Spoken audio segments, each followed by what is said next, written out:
And it's a windy one. This is what we are looking at today. 1969 Mercury Cougar Convertible. Car is still in mostly its original colors. The car came white with dark red vinyl and a black top. It's still white with dark red vinyl, and it's got a white top.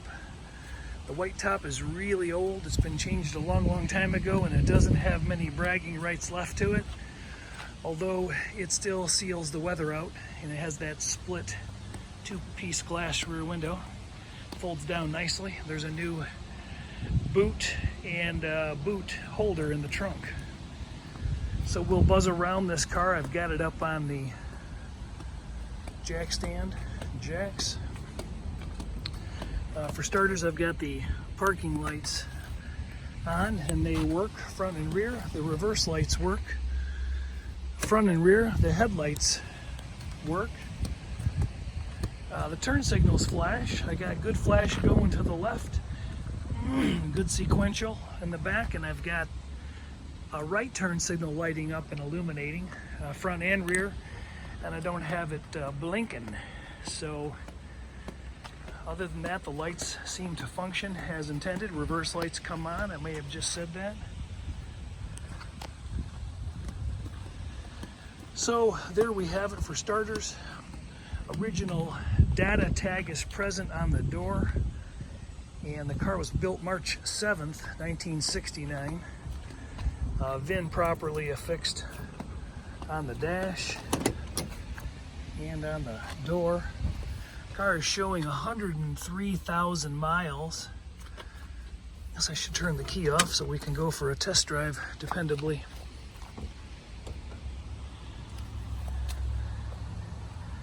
While I'm inside, we will look at the interior. Very nice original door panels, a little spot of touch up here in a close color. The panels are in pretty decent shape for survivors, a little bit of edge wear through here. These door sweeps were changed on both sides. Door rubber seals, if they were changed, it was a long time ago. A little bit of age cracking up here. Door skin comparatively looks really nice over there on the other side. This bottom lower skin probably had some rust in it at one time, and you can see about 3 inches up they put a little cut right here, and they spliced a little corner in here. So we got a reading of 52 there. No reading there, right on the splice, and then up a little higher, 34, back to normal.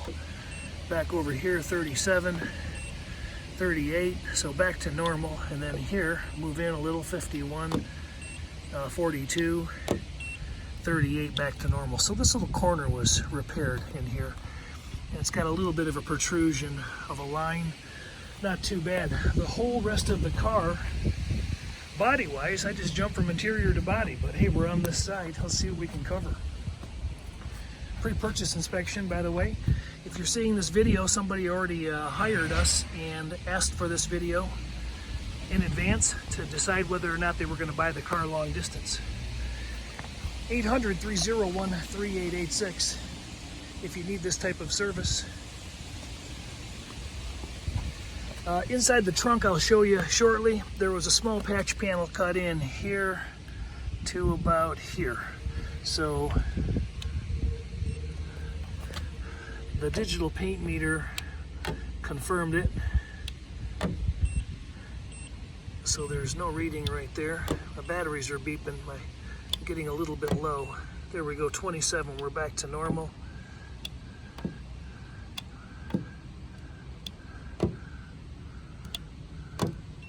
28.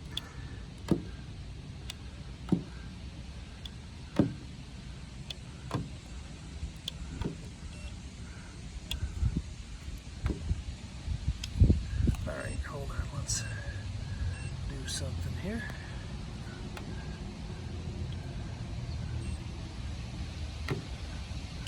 Just shut that off.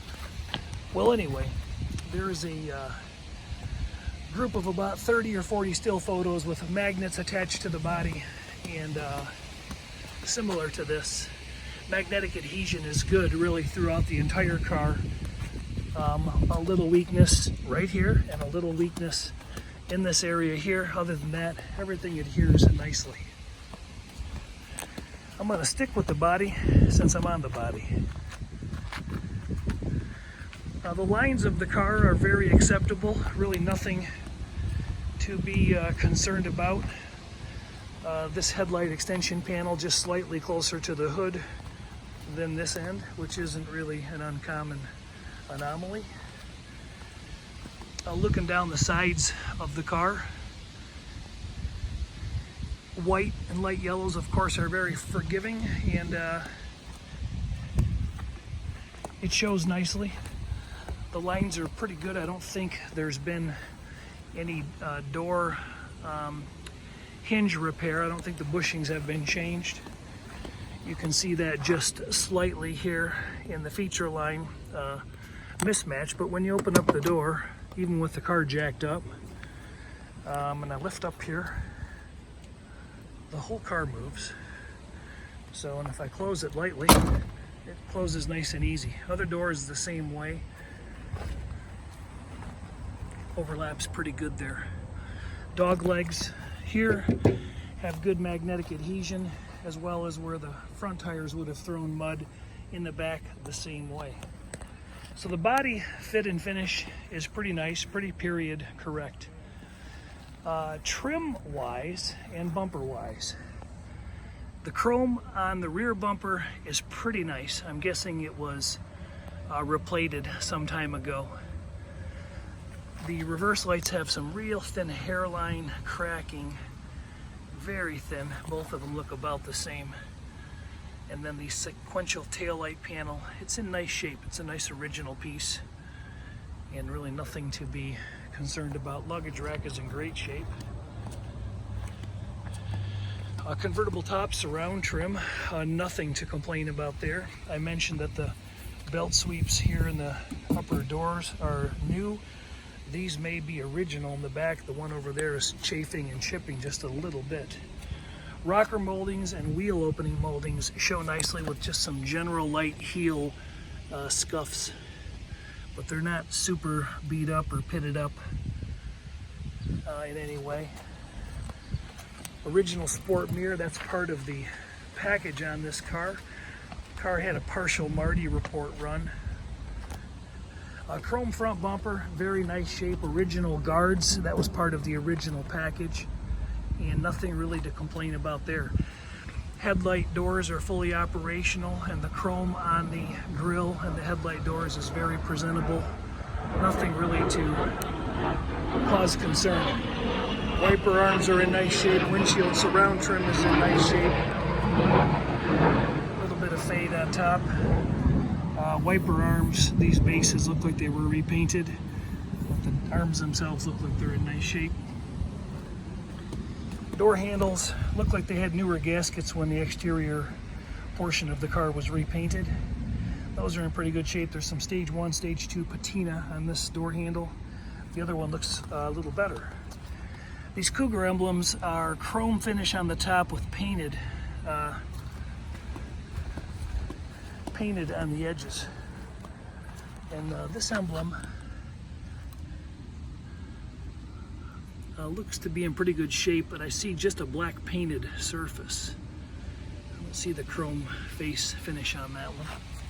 Chrome on the bezels is pretty nice. This could polish up a little bit. There's some water spots here. That'll come off. So again, surround trim very nice here. This rubber seal against the quarter window is pretty aged and chipped up there. Door handle nice. Antenna base very nice. That's all the chrome on the car. Original 14-inch steel chrome plated wheels. Could be reproduction, but they're in really nice shape. Nothing to cry about. And BFG 14-inch radial TAs. You can see chalk still inside the patterns, and nothing too concerning. I think that's just a rock. Okay, So let's talk about the paint. There's a few anomalies on the car, and I don't know if you've spotted them yet or not. So I'll chat about them now. At some point in time, someone decided to repaint the sides of the car and leave the majority of the top alone. So the car was repainted from the top of the fender line down. They didn't want to break it right here, so they ran up and finished painting the top of the door here. Came back down and then stopped. This is probably the only place where there's a little bit of a really light color on a panel.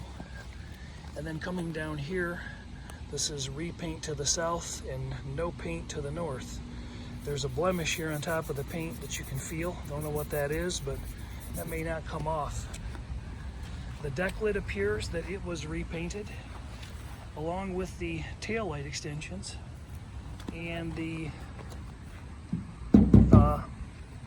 rear deck / cowl panel.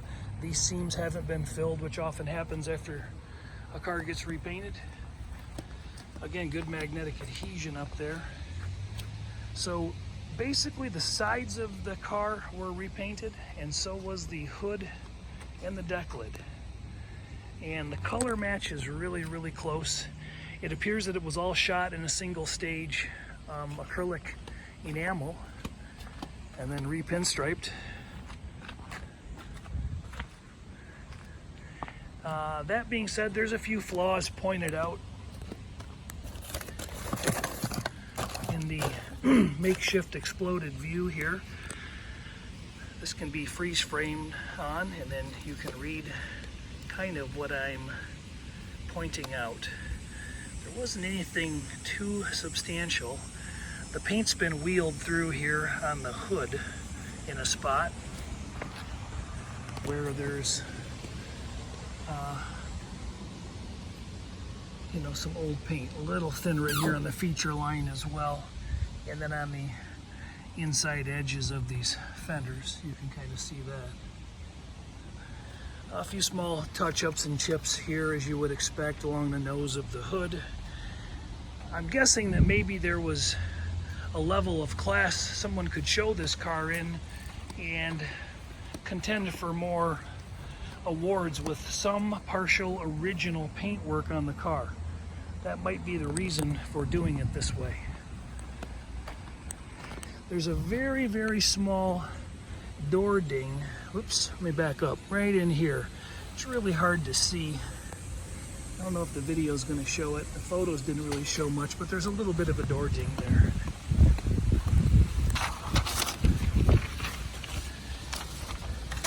Definitely got a windy day.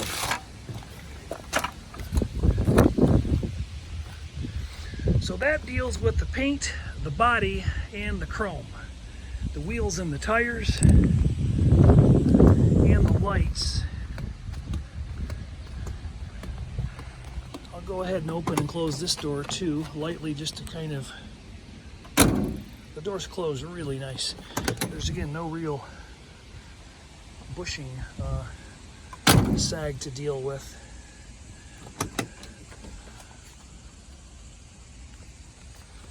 Regarding the interior, it would be my opinion that we've got original carpet, original seat covers, original door panels,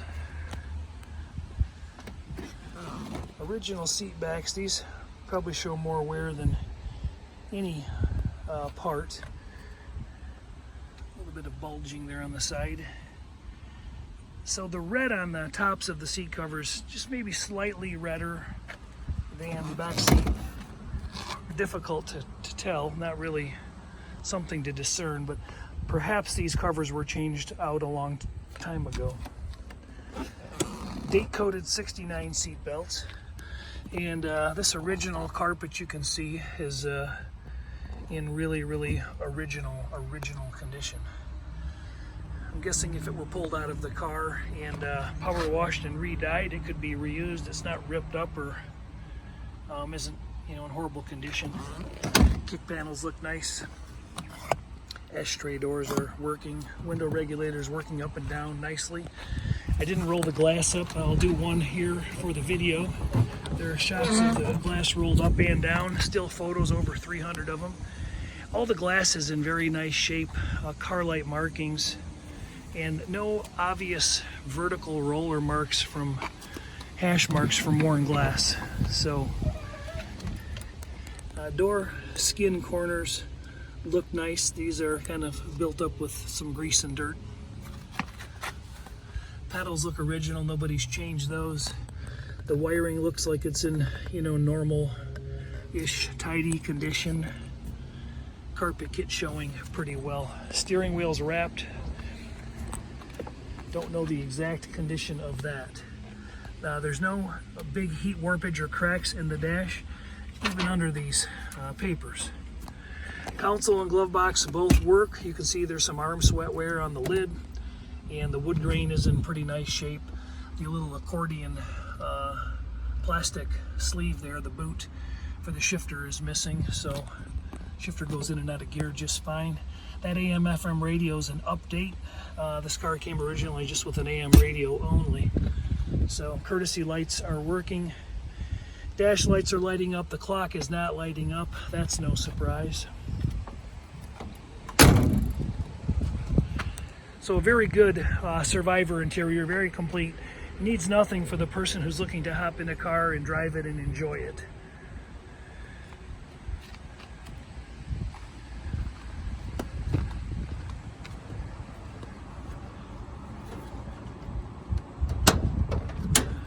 All right. So for starters, the engine bay hasn't had much done to it over the years. The hood itself is real solid. I meant to show you this on the deck lid. I haven't opened the trunk yet, but again, good solid seams. No bends in the hood. The hinges haven't been hanging up. I would say that there's not much done to this engine bay. Little black spray paint work done over the years, and it looks like it was done ages ago with a probably a spray can style of black paint / textured undercoating. Original spot weld presents on the fronts of those towers. Rubber shock bushings are aged, both front and rear. Somebody cut an access hole here to get to a grease zert on the front suspension. They didn't cut it on that side. A little bit of a deterioration up top, as you often see on the Mustangs and the Cougars. Inside lip edge of the exterior fender was painted dark all the way up there to match. Firewall still has some remnants of original white paint on it. Brake booster looks pretty original. Power steering pump looks like it's been serviced. Bracket's at least been cleaned and the tank painted. Antifreeze is nice and green. Oil is clean and full. And the transmission fluid is nice and pink. Still photos of that on a white smeared paper towel. Smears on a paper towel. We got a yellow top coil. And just a very, very original 351 two-barrel engine setup. This car was set up to just cruise the highway and get pretty good gas mileage. Looks like the water pump was changed at some point in time. Power steering, power brakes, power top, no frills car. Stock style distributor. We got a wire going in it. A two-barrel carb setup, and you can see the valve covers are showing some leakage on both sides. That doesn't appear to have been power washed and cleaned off at all. And therefore, the bottom of the engine is going to show about the same here in a minute. So, the belts appear to be in pretty good shape. A lot of hoses and clamps and whatnot have been changed.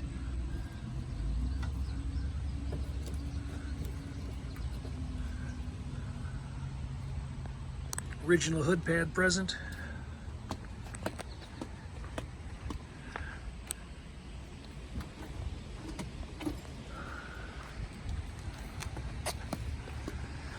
love the look of this luggage rack. Kind of cool. All right. So in the trunk, we have a black vinyl bag to put our red vinyl boot in. I meant the bag was new. The boot doesn't look new, but it's in nice shape. This is an original Ford mat. I didn't tear it, by the way. It was already torn in many locations, but you can see an original part number on the back of it. It's kind of cool. There are some non-factory carpet pieces laid down, and then the rubber on top of the fuel tank, silencing up the ride in this convertible. Reproduction bag with a jack in it. I pulled this cardboard out earlier during the inspection. These rubber components are glued down to the rear extensions for the floor pan / frame rail. And here you can see the outline of the patch I discussed. Let me get out of my own light. So it goes from there to there to there to there. Wheel tubs look like they're in nice shape both sides. So we'll put that back together later. And spare and jack and tool all present. It's not a matching spare, it's an old Michelin. Jambs are in nice shape. Some repaint work up to the seam, and then the original paint showing in the jamb. Real nice solid deck lid. Closes nice. So there we have the trunk. Opens and closes and latches as it should. Original Ford part sticker here on the top frame, built in Utica, Michigan, right here in the home state.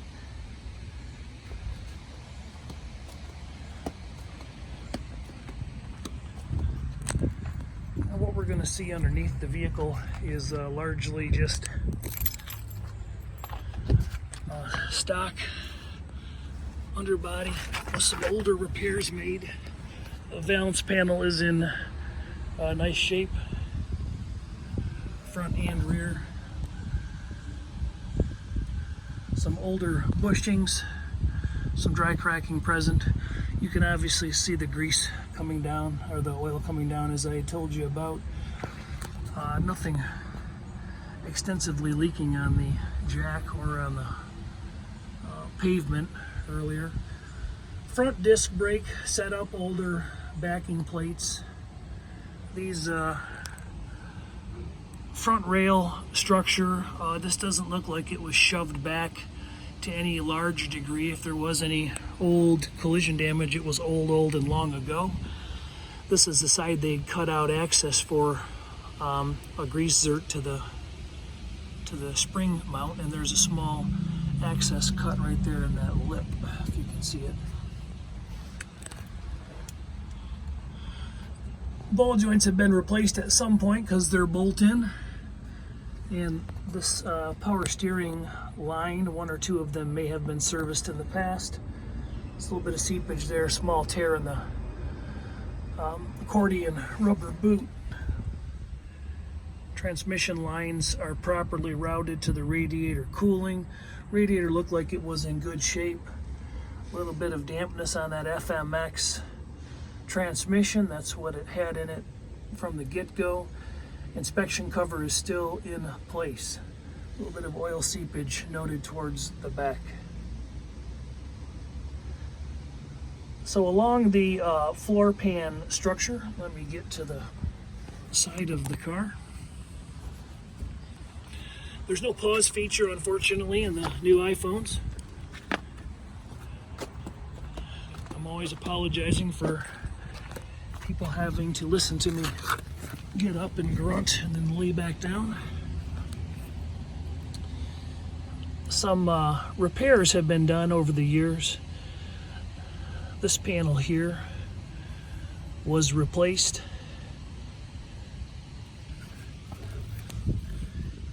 And down along the pinch weld,